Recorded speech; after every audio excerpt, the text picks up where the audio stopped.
વિશ્વ ટોબેકો દિવસ નિમિત્તે આજરોજ પ્રાથમિક આરોગ્ય કેન્દ્ર ગંગાધરા રેલવે સ્ટેશન ખાતે જાગૃતિ માટે ટોબેકો બાબતે આઈસી યોજાયું હતું।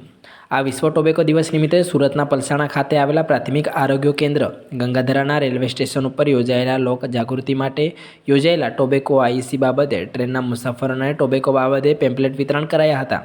જોકે આ પેમ્પલેટ વિતરણ કાર્યક્રમ દરમિયાન ગંગાધરા પ્રાથમિક આરોગ્ય કેન્દ્રના medical officer doctor Sachin Patel ઉપસ્થિત રહ્યા હતા।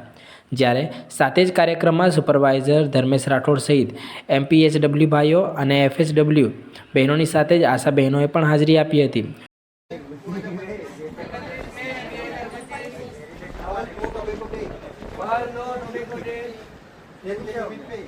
इनके लिमिट पे प्रतिज्ञा करते हैं हम लोग प्रतिज्ञा करते हैं कि हमारे जीवन में से तंबाकू का उपयोग नहीं करेंगे। ब्यूरो चीफ हेतल मिस्त्री साथे कैमरामैन चेतन प्रजापति हर हमेश सत्यनी साथे।